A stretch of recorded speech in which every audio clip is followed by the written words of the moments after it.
Au sommaire de cette édition en Côte d'Ivoire, le procès de Charles Blé Goudé, poursuivi par la justice ivoirienne dans des présumées affaires liées à la crise post-électorale, a repris ce mercredi.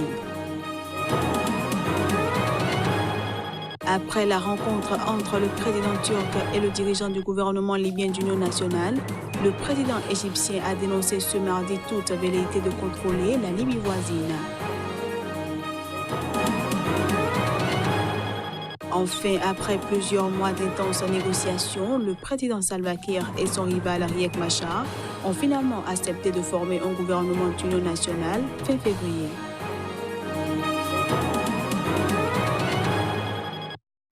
Voilà pour les titres. À toutes et à tous, bienvenue. En Côte d'Ivoire, le procès de Blé Goudé qui devait s'ouvrir ce mercredi a été reporté, un pouvoir en cassation ayant été déposé. L'ex-chef des jeunes patriotes ivoiriens est poursuivi par la justice ivoirienne dans des présumées affaires liées à la crise post-électorale. Censé s'ouvrir ce mercredi à Abidjan, le procès de Charles Blé Goudé, accusé d'assassinat, de torture et de viol durant la crise post-électorale de 2010-2011, a été reporté. Le président du tribunal criminel d'Abidjan a décidé de retirer l'affaire du rôle dans l'attente de l'examen du pouvoir par la Cour de cassation, qui pourrait prendre plusieurs mois, a expliqué l'un de ses avocats, Maître Suibi Goré. L'ex-chef des jeunes patriotes ivoiriens est accusé par la justice ivoirienne d'actes de torture, homicide volontaire et viol, selon ses avocats, qui dénoncent une violation flagrante de ses droits. En effet, Charles Blé Goudé, acquitté en première instance par la Cour pénale internationale de crimes contre l'humanité, est en liberté conditionnelle aux Pays-Bas dans l'attente de l'examen de l'appel de la procureure. Il ne peut pas rentrer en Côte d'Ivoire tant que la procédure n'est pas terminée. L'audience qui était programmée ce mercredi constituait une violation flagrante du droit élémentaire de Charles Blé Goudé à un procès équitable qui requiert la présence de l'accusé, avait expliqué ce mardi Maître Ndri Claver, un autre de ses avocats, lors d'une conférence de presse. Certains observateurs qui parlent de harcèlement judiciaire pensent que ces nouveaux déboires du patron de la galaxie patriotique sont liés à ses intentions d'être un acteur majeur dans le paysage politique ivoirien. Des allégations que les autorités ivoiriennes ont toujours récusées. Étudiants, enseignants et citoyens ont défilé ce mardi par milliers à Alger contre le président algérien fraîchement élu Abdelmadjid Tebboune. Les manifestants rejettent son offre de dialogue à la contestation lors de la première manifestation hebdomadaire des étudiants depuis le scrutin présidentiel. Au cri d'eux, les élections sont truquées, il n'y a pas de légitimité, la marche va se poursuivre. Les manifestants ont défilé sur 2 km sans incident dans les rues du centre de la capitale, au milieu d'un important déploiement de forces de l'ordre, a constaté un journaliste de l'AFP. Le président, tout juste élu, a notamment promis d'amender la Constitution et de soumettre le nouveau texte à référendum. Ancien Premier ministre du président Abdelaziz Bouteflika, contraint à la démission en avril par le mouvement populaire inédit de contestation du régime qui agite l'Algérie depuis près de 10 mois, Tebboune, 74 ans, a été élu le 12 décembre dès le premier tour avec 58,13% des suffrages selon les résultats définitifs proclamés lundi par le Conseil constitutionnel. Le Irak avait catégoriquement rejeté la tenue de cette présidentielle, estimant que le scrutin ne servait qu'à régénérer le régime accusé de fraude massive ces 20 dernières années et dont il exige le démantèlement. Il demande par ailleurs que les réformes soient confiées à des institutions de transition et non au système, au pouvoir depuis l'indépendance du pays en 1962. Moins de 40% des électeurs se sont rendus aux urnes, la participation la plus faible de toutes les élections présidentielles pluralistes en Algérie et le Irak, comme plusieurs analystes, assurent en outre que le chiffre est gonflé. Pour la plupart des contestataires comme cet étudiant, le dialogue doit porter sur une éventuelle transition démocratique et non sur un recyclage de l'ancien régime. Je le disais en titre, la rencontre entre le président turc et le dirigeant du gouvernement libyen d'Union nationale entraîne des réactions. Le président égyptien Abdel Fattah al-Sisi a dénoncé ce mardi toute velléité de contrôler la Libye voisine. C'est une question qui relève de la sécurité nationale de l'Égypte, a-t-il dit. C'est quelques jours après l'évocation par Ankara de l'envoi de troupes en Libye pour soutenir le chef du gouvernement d'union nationale que s'est tenue la rencontre à huis clos à Istanbul entre Recep Tayyip Erdogan et Fayez al-Sarraj.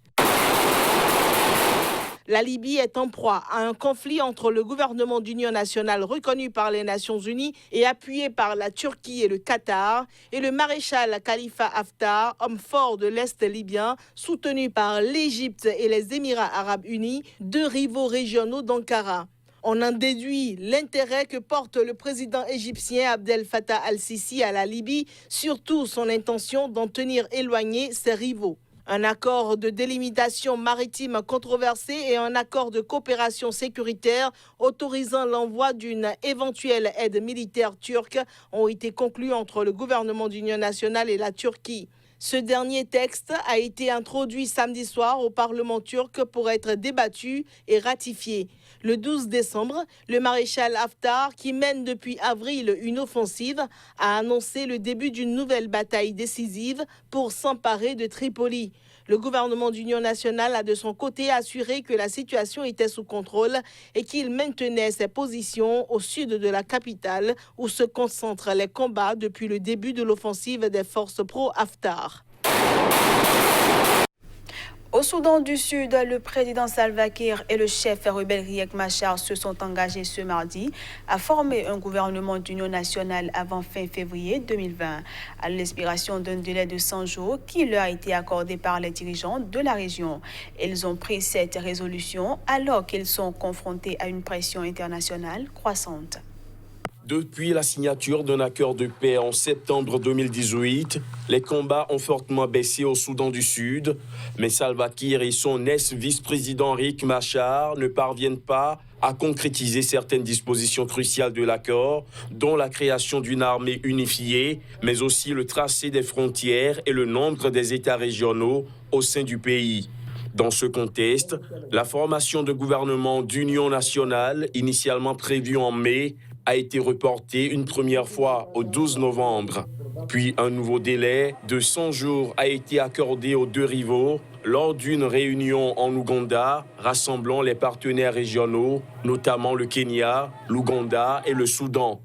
À l'issue d'une rencontre à Juba avec Riek Machar, le président Salva Kiir a fait part de leur résolution de former le gouvernement après les 100 jours. La question du nombre d'États régionaux n'a cependant pas encore été résolue. Riek Machar, qui vit en exil à Khartoum, a précisé que les parties aux négociations attendent un rapport du vice-président sud-africain David Mabuza avant d'avancer sur cette question. Les deux hommes, dont la rivalité est au cœur du conflit sud-soudanais, ont toutefois trouvé un accord sur l'intégration des forces des deux camps dans une armée unifiée. La liste noire des États-Unis interdisant toute entrée soudanaise est toujours active. L'embargo économique américain a eu beau être levé en 2017, pour bon nombre d'entrepreneurs soudanais, dans les faits, les effets des sanctions américaines sont toujours là. Un an après le début d'un mouvement de contestation contre le régime d'Omar el-Béchir qui a conduit à sa chute, le Soudan se cherche un nouveau départ, mais son économie reste asphyxiée. Les transactions financières internationales restent en effet impossibles car le pays figure toujours sur la liste noire américaine des pays États soutenant le terrorisme, ce qui par ailleurs barre la route aux investissements étrangers. Les sanctions concernaient les transactions bancaires internationales, mais aussi les échanges de technologies ou le commerce de pièces détachées. Dans une usine d'huile de Khartoum, des ouvriers s'acharnent au marteau sur une machine défectueuse. Sarah El Fateh, à la tête de cette entreprise familiale, déplore ne pas pouvoir importer de pièces détachées, son pays étant toujours sur la liste noire américaine. Nous ne pouvons pas investir davantage dans les pièces de rechange parce que nous ne pouvons pas ouvrir un compte bancaire sans lettre de crédit à cause des sanctions américaines. Le régime précédent avait tout simplement détruit l'industrie au Soudan. Il n'a pas mis l'accent sur le développement et sans développement, il n'y a pas de production. Il n'y a pas d'investissement dans l'agriculture. Il n'y a pas d'investissement dans l'industrie. L'embargo avait été imposé au Soudan en 1997 pour son soutien présumé à des groupes islamistes.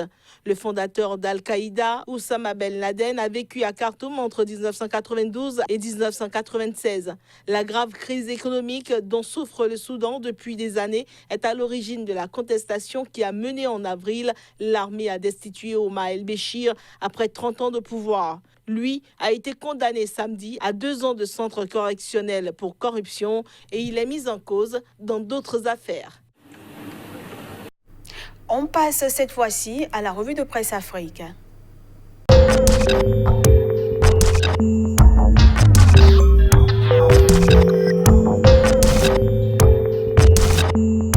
Bonjour à tous et bienvenue dans la revue de presse Afrique du jour. Au Faso, les forces de défense et de sécurité enregistrent du succès au front. L'Express du Faso affiche en manchette base terroriste démantelée au Soum, des armes lourdes, des explosifs et des munitions saisies par les FDS. Le quotidien relaie les propos d'un ancien président de l'Assemblée nationale, lutte contre le terrorisme au Burkina. Je me demande pourquoi on continue d'envoyer des officiers à l'extérieur comme ambassadeurs. Propos de Mélégué Traoré. Autre titre, plateforme des femmes du G5 Sahel, l'arme secrète de l'autre moitié du ciel pour contrer l'extrémisme violent.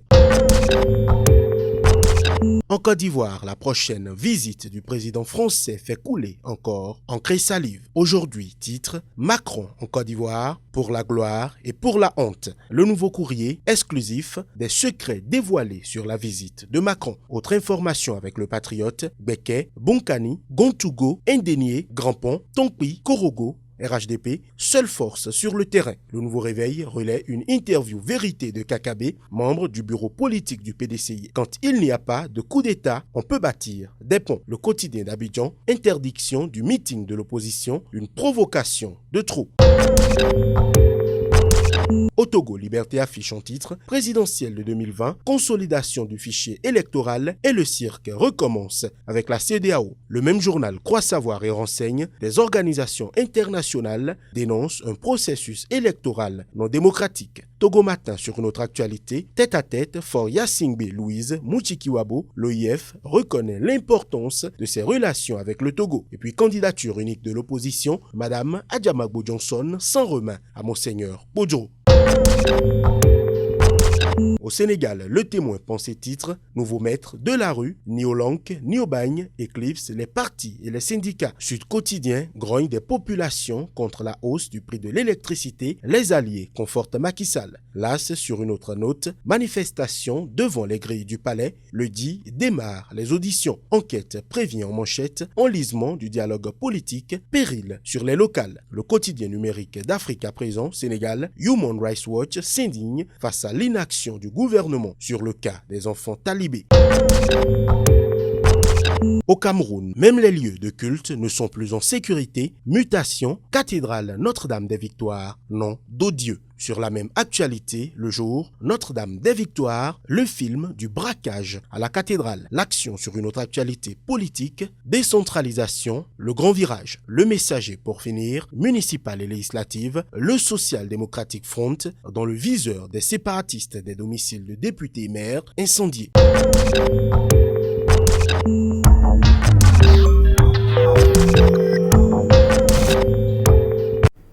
Et voilà, mesdames, messieurs, ce sera tout pour cette édition. Merci à tous de l'avoir suivi.